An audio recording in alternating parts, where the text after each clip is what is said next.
Let me bring in Carl Bernstein, who's been sitting patiently there in New York. I mean, how important do you think this moment is for Britain and for the Murdoch organization?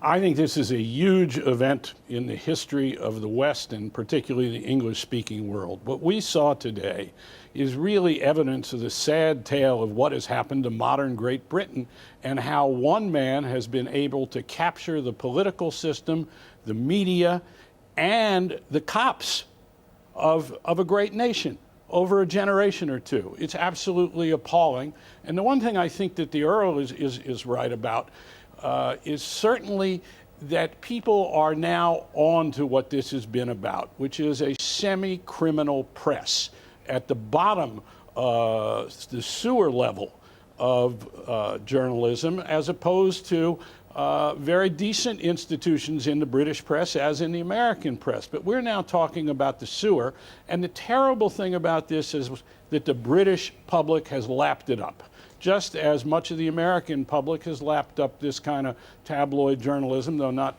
perhaps as extreme, as other journalists have stood by and said, oh, this is perfectly fine. We understand it. We'll wink at it. We'll laugh at it.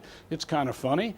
And then you realize that this is a terrible business and a whole country has been polluted by the people that we saw up there today. Do you think, Carl, I mean, it's been called on Twitter and so on Hackgate with a nod towards Watergate. I mean, do you think it's a big moment like that, a moment really of change?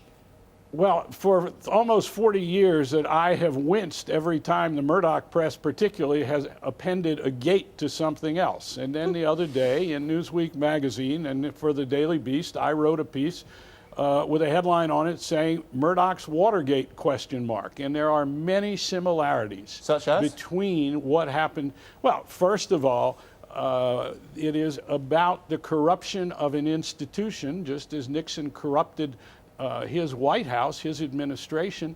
Murdoch has corrupted the press under his watch, the low end of his empire.